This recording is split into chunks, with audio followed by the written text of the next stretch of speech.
The early stages of the North African campaign. By early 1941, the situation in North Africa was bleak for the Axis powers. Italy, under Mussolini, had been fighting the British for control of North Africa since 1940, but with limited success. The Italian army suffered a series of defeats, especially in Egypt, and the British forces, led by General Wavell, steadily pushed them back. The situation reached a critical point when, in January 1941, the British-led Western Desert Force was poised to capture Tobruk, an important port city in Libya, and was pushing towards Tripoli, the major Italian port. The British success seemed almost complete, and the Italians were in retreat. Mussolini, desperate for support, turned to Adolf Hitler for help. Despite North Africa not being a primary concern for Hitler at the time, he could not afford to see Italy collapse and thus bring shame to the Axis. On January 11, 1941, Hitler issued Directive No. 22, which called for the defense of Tripolitania, the western part of Libya, and ordered the deployment of General Erwin Rommel to the region. Rommel, a rising star in the Wehrmacht, had gained fame for his daring leadership in the invasion of France in 1940, where he commanded the 7th Panzer Division. His bold tactics, which included rapid, unexpected flanking maneuvers, earned him the nickname Gespenster Division, the Ghost Division. Rommel was tasked with reinforcing the Italian position, but his orders were defensive. He was supposed to act as a blocking force, preventing further British advances into Libya. However, Rommel was known for his independence and aggressive tactics, which would soon shift the course of the campaign. The beginning of Rommel's North African adventure. Upon arriving in North Africa in February 1941, Rommel quickly recognized the precarious state of the Axis forces. The Italians, disorganized and poorly equipped, were in no position to resist the British advance. Rommel's first priority was to stabilize the situation, but he saw a unique opportunity. The British Eighth Army was spread thin, and their forces were not yet prepared for a major assault. In March 1941, Rommel decided to take the initiative. He began launching a series of surprise attacks, completely disregarding his orders to remain defensive. The British were not expecting an assault so soon, and they were still reeling from their earlier victory. Rommel capitalized on this, using his tanks and Afrika Korps to strike swiftly and decisively.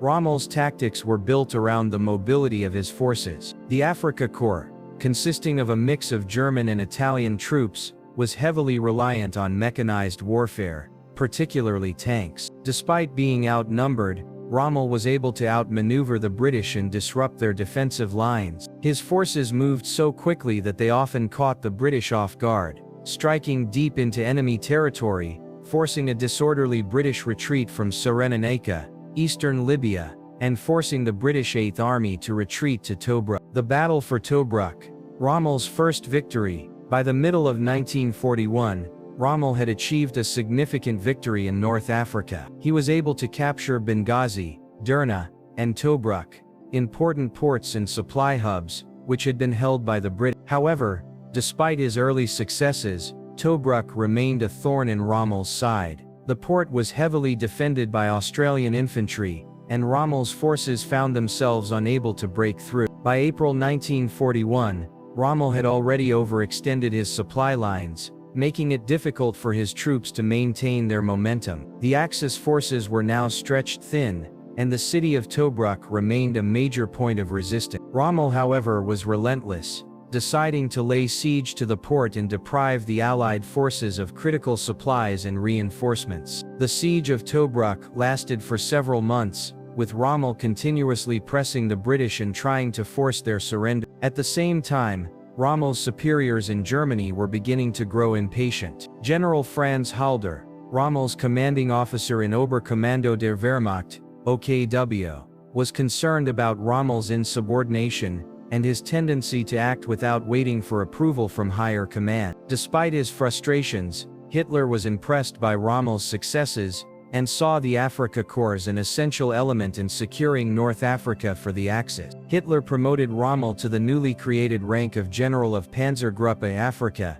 In March 1941, giving him full command of both the Afrika Korps and Italian Corps. This marked the beginning of Rommel's rise as Hitler's favorite general. His successes in the desert, his bold tactics, and his image as a daring, charismatic leader made him one of the most admired figures in Nazi Germany. But while Rommel was securing his position in North Africa, the Eastern Front was rapidly becoming the main priority for Hitler, as Operation Barbarossa, the invasion of the Soviet Union, began in a shift in focus. The Eastern Front and Operation Crusader. By the time the Axis forces were entrenched in North Africa, the strategic focus of Germany had shifted eastward. The invasion of the Soviet Union dominated Hitler's attention, and Rommel was left to handle North Africa with minimal reinforcements. Rommel was increasingly isolated, both in terms of supplies and support, but he continued to lead the Afrika Korps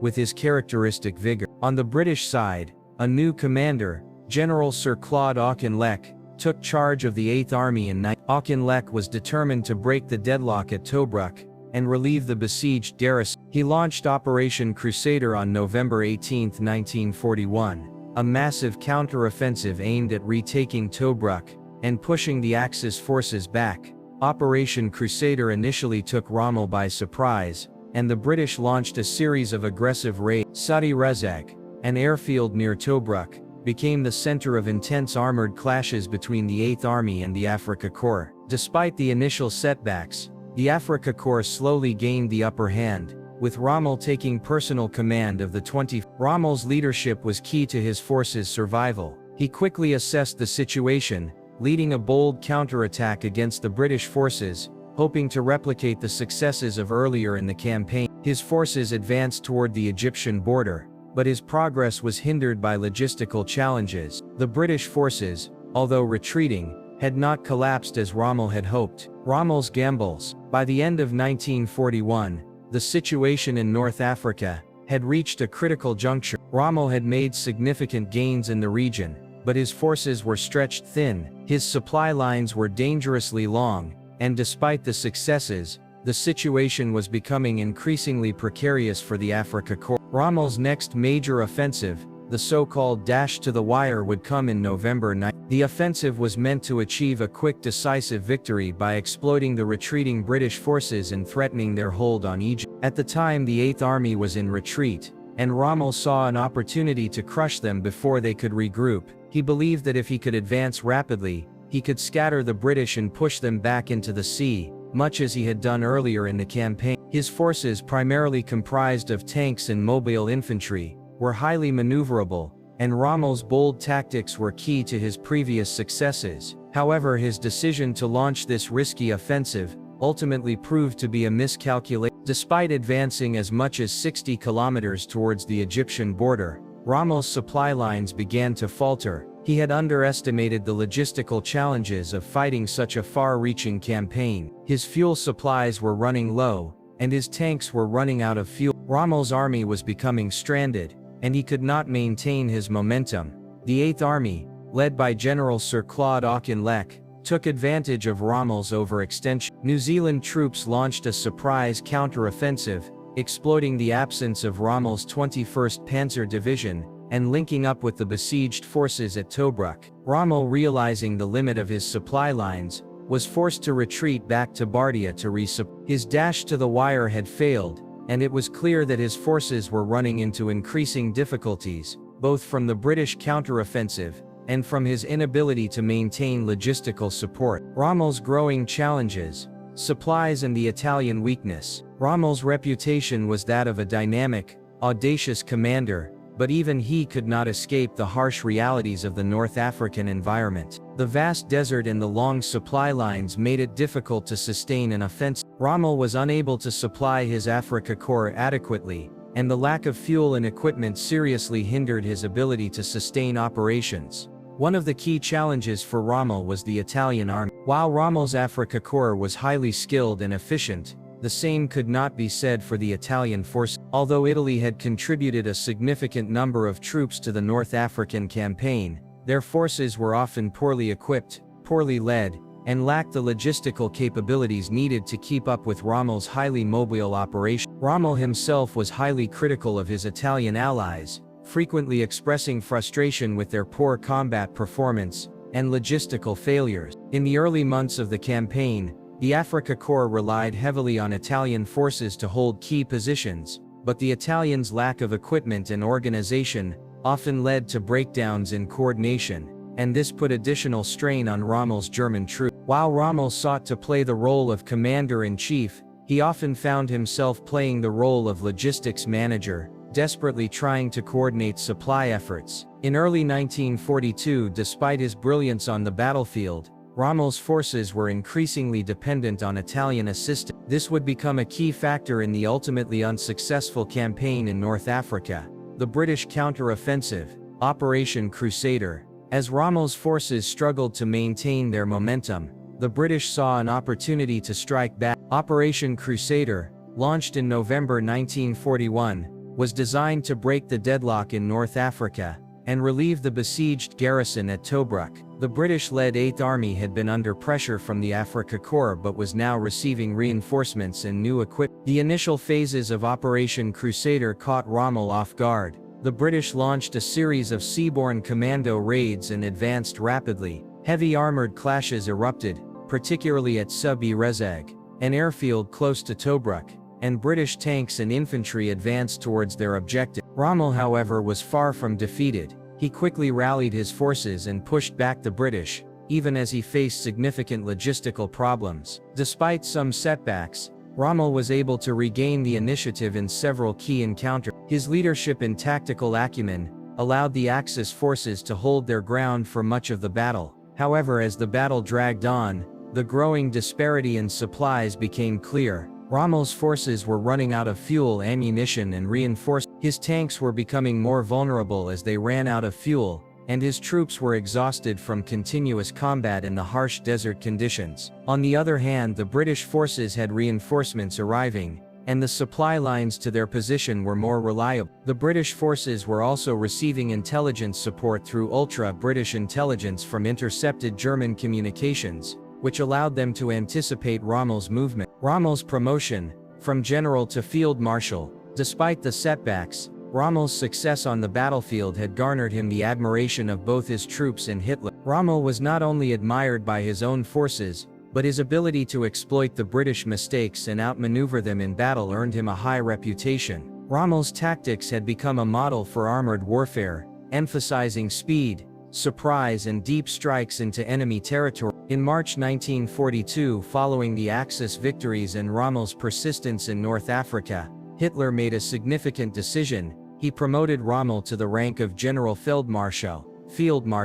This was a significant gesture, as Rommel had now reached the highest military rank in Nazi Germany. Hitler's decision was also symbolic of his growing faith in Rommel, who had become his most trusted general. Rommel's promotion, however, would come with its own challenges. His growing fame would result in increased pressure from Hitler and the German High Command. Rommel would be forced to balance his strategic decisions with the expectations placed on him by both his superiors and the press, which began to paint him as a near-mythical figure in the German military. The Axis struggles continue. The end of the initial successes. Rommel, now in command of the Afrika Korps, had little time to celebrate his promotion. The British counter-offensive continued to press the Axis forces, and the supply problems became increasingly dire. The Germans began to lose key positions and the British forces began to take advantage of Rommel's lack of resources. Despite these challenges, Rommel was able to continue his offensive towards Tobruk. By May 1942, his forces had broken through the defensive lines and captured the city,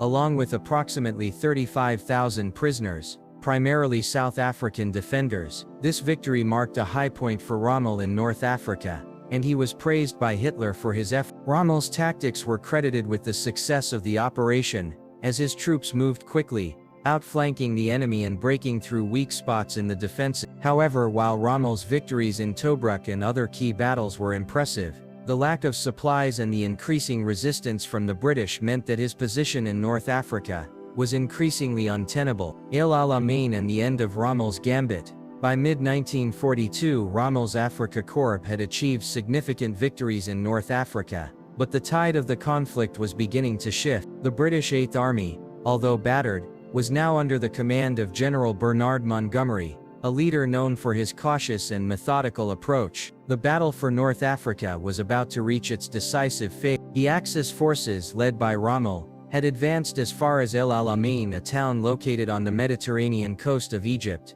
just a short distance from the vital port of Alexandria. The capture of El Alamein would have put the Axis in position to strike at Cairo and the Suez Canal, key strategic assets that would have given them control over the vital oil supplies in the Middle East and opened the gateway to the rest of Africa. For the British, El Alamein was a critical stronghold that they could not afford to lose. The battle for El Alamein became a symbol of the larger conflict in North Africa. Montgomery was determined to prevent Rommel from reaching Alexandria, knowing that losing this critical point would be disastrous for the Allied effort. Rommel's strategic challenges. Rommel, despite his earlier successes, now faced a series of significant challenges. The primary issue was logistical strain. His forces were still dependent on supplies from Europe, which had to be shipped across the Mediterranean, where British-controlled Malta and the British Desert Air Force were constantly disrupting supply convoy. Even though Rommel's forces were well-trained and his tanks capable, the lack of sufficient fuel, ammunition, and reinforcements meant that his strategic options were becoming increasingly limited. Additionally, Rommel was contending with stretched supply lines, and his Afrika Korps was now facing heavy attrition. His forces were low on morale, and the harsh desert conditions continued to take a toll on his men, making it difficult to maintain effective combat readiness. At the same time, Montgomery had the support of well-supplied British forces, bolstered by American equipment and intelligence from ultra-British efforts to intercept and decode German communications, which provided critical insight into Rommel's plan. The Battle of El Alamein. First phase. The Battle of El Alamein began on October 23, 1942, as Montgomery launched Operation Lightfoot, a carefully planned assault designed to break through the Axis lines. Montgomery had been preparing for this moment for months. His forces were well-equipped, well-supplied, and better rested than Rommel's weary troops. Montgomery's key objective was to weaken Rommel's defensive positions with constant bombardment and limited attacks to lure the Axis into a false sense of confidence. The first phase of the battle involved heavy artillery bombardments, combined with infantry and armored attacks. The British forces systematically targeted Axis defenses, particularly the Axis minefields, which were the primary obstacle to British movement. Montgomery's strategy was designed to keep Rommel off balance by constantly shifting his attacks, using both deception and overwhelming force at critical moments. The Axis defenses at El Alamein, including the Mareth Line and other positions, were formidable, but Rommel's forces lacked the necessary manpower and supplies to hold them effectively. As the British forces pushed forward, they inflicted heavy losses on the Axis defenders. Rommel, who was on the front line, immediately recognized that the British assault was gaining momentum. He attempted to counter the British advances, but his forces were already too thin and scattered. The lack of reinforcements, combined with air superiority held by the British, severely hampered his ability to effectively resist the Allied onslaught.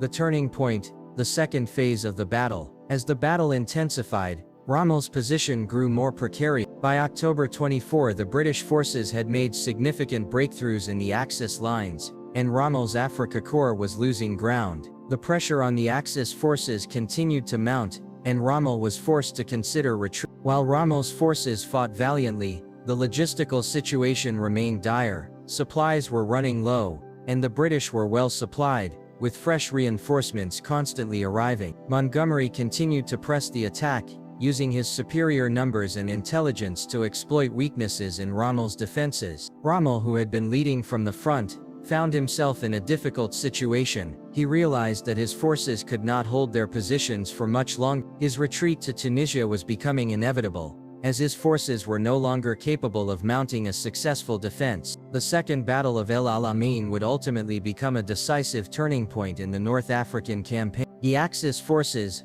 unable to recover from the crushing defeat, were forced into retreat. Rommel's gamble to push eastward into Egypt had failed. The British victory at El Alamein not only halted the Axis advance but also gave the Allies a critical victory in the region. The aftermath of El Alamein. After the defeat at El Alamein, Rommel was left with few options. Montgomery's forces continued their advance westward, while Rommel's Afrika Korps was forced to retreat toward Tunisia. The battle for North Africa had been a war of attrition, And while Rommel's leadership and tactical brilliance had allowed him to win many battles, he had ultimately lost the war in the desert. The battle itself was a turning point in the broader North African campaign, but it also had political and strategic consequences. The Allied victory at El Alamein, coupled with Operation Torch, the Anglo-American landings in Morocco and Algeria, paved the way for the Axis retreat from North Africa. It marked the beginning of the end for the Axis forces in the region. Rommel, despite his tactical genius, could not overcome the overwhelming Allied superiority in resources,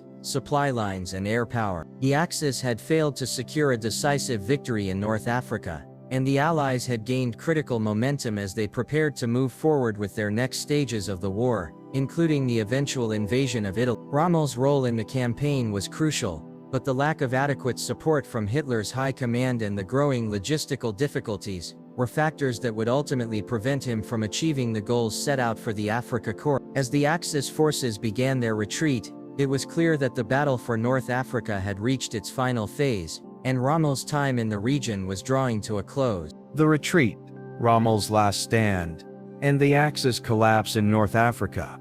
Following the catastrophic defeat at El Alamein, Rommel's Afrika Korps was forced into a desperate retreat across the Libyan desert. By November 1942, the 8th Army, under General Bernard Montgomery, had pushed the Axis forces back from Egypt into Libya, and the Allied forces were advancing relentlessly toward Tunis in North Africa. Rommel, now at the helm of the retreat, faced an increasingly difficult situation. He had lost the initiative, and the Axis position in North Africa was becoming more and more untenable. The British and their allied forces continued to press the attack, while Rommel struggled to keep his forces together and prevent a complete collapse. In the wake of the Allied victory at El Alamein, the Axis forces were forced to retreat westward toward Tunisia, a mountainous region that would become the last stronghold for the Afrika Korps and the Italian army in North Africa. Tunisia, located in the far northwest of Africa, was strategically important because it provided access to the Mediterranean coast, offering a potential escape route for the Axis forces. However, the geography of Tunisia made it an extremely difficult area to defend, and the Allied advance was unrelenting. The struggle to hold the Mareth line, the Axis retreat, was not entirely disorganized. However, the German forces, led by General Field Marshal Erwin Rommel, attempted to hold the Mareth line, a series of defensive fortifications that stretched across southern Tunisia. The Mareth line had been constructed by the French in the 1930s as a defensive position against an Italian invasion. While the line itself was far from impenetrable, it did provide the Axis forces with some opportunity to regroup and make a stand. Rommel, despite his depleted forces, believed that holding the Mareth line was crucial for maintaining a defensive position in Tunisia. The Afrika Korps, reinforced by elements of the Italian army, dug in and prepared for what they knew would be a long and hard fight. Unfortunately for Rommel, the Allied forces were more prepared than ever. The British advance, Operation Supercharge. As January 1943 rolled around, the Allied forces were rapidly advancing from the east. The British and American forces had completed Operation Torch in November 1942, landing in Morocco and Algeria. With these new landings, the Allies were now fighting a two-front battle against the Axis in North Africa. The pressure was mounting on the Axis forces, as the British 8th Army, along with newly arrived American units, continued their drive eastward. Operation Supercharge, launched in February 1943, was a key part of the Allied plan to break through Axis defenses in Tunisia. The goal was to strike at the Axis forces' flanks and force them into retreat. The attack came on the heels of mounting logistical problems and growing supply shortages within the Axis ranks. Rommel, already strained by these difficulties, faced an enemy that was well supplied and supported by air superiority. The British forces made steady progress through the Mareth line, exploiting weak points in the Axis defenses. The Axis forces were forced to retreat from the Mareth line after fierce fight. The Allied air campaign had destroyed many Axis supply lines and severely hampered their ability to move reinforcements to the front. As Rommel watched his positions crumble, he knew that the writing was on the wall. With his forces pushed back, Rommel's ability to hold out in Tunisia was increasingly doubtful.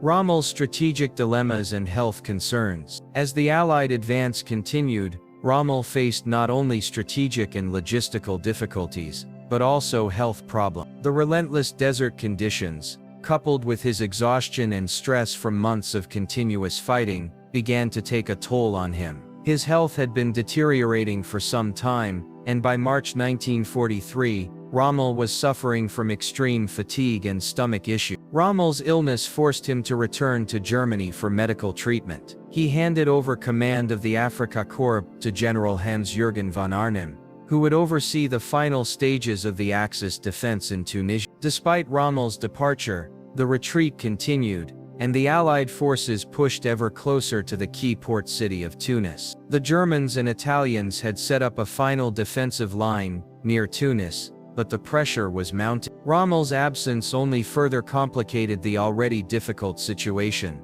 as his subordinates lacked the cohesion and leadership he had provided. Rommel's final years in North Africa had been marked by incredible feats of leadership, but by this point, he was fighting a losing battle. The end of the Axis campaign, surrender at Tunis. By April 1943, the Axis forces in Tunisia were in full retreat.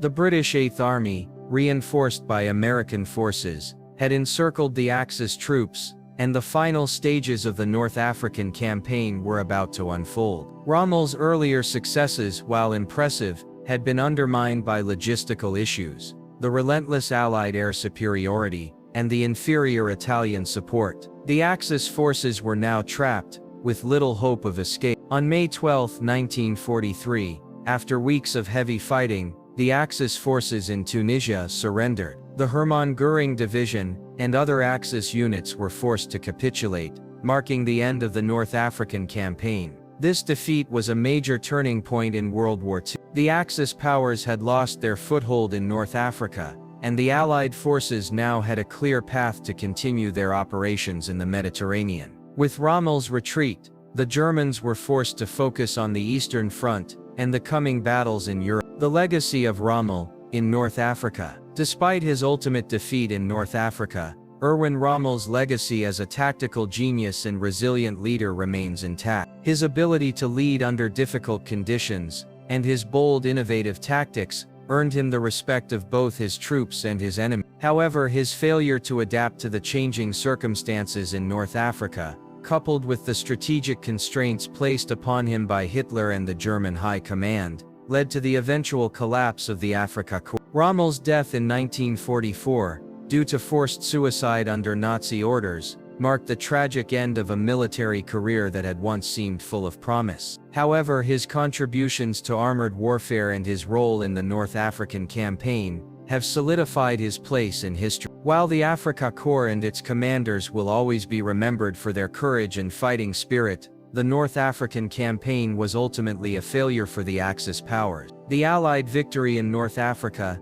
not only halted Axis expansion, but also paved the way for the invasion of Italy and the eventual liberation of Europe. The strategic consequences, the path to Sicily and the invasion of Italy. The Allied victory in North Africa was not just a military triumph, it marked the beginning of a shift in the strategic balance of World War II. Rommel's defeat, and the eventual Axis surrender in Tunisia on May 12, 1943, cleared the way for the Allies to launch the next phase of their campaign in the Mediterranean.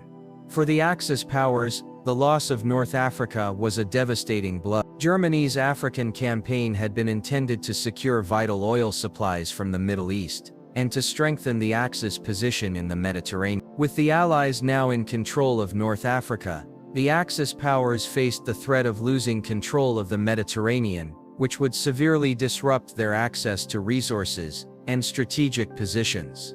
For the Allied forces, the victory in North Africa was crucial. It not only provided them with a foothold in Europe, but also allowed them to disrupt Axis supply lines, and forced the Germans to fight on multiple fronts. With North Africa secured, the Allies could now prepare for the next major offensive: the invasion of Italy. Operation Torch, and the role of the United States. One of the key factors in the success of the Allied victory in North Africa was the participation of the United States. The Anglo-American landings in Morocco and Algeria, codenamed Operation Torch, marked the first major American military action in Europe during World War II. Although American forces were not yet as experienced as their British counterparts, their involvement in Operation Torch was critical to the success of the campaign. The American-led forces worked alongside the British to push the Vichy French forces out of North Africa, and pave the way for the Axis retreat. General Dwight D. Eisenhower, who would go on to become the supreme commander of Allied forces in Europe, was in charge of the operation. Eisenhower's leadership, combined with the coordination between British and American forces, ensured that the Allied forces were able to outmaneuver the Axis and secure a decisive victory in North Africa. While Operation Torch was initially met with resistance from Vichy French forces, particularly in Algeria, the American and British forces were ultimately successful in pushing them out and securing key ports and cities.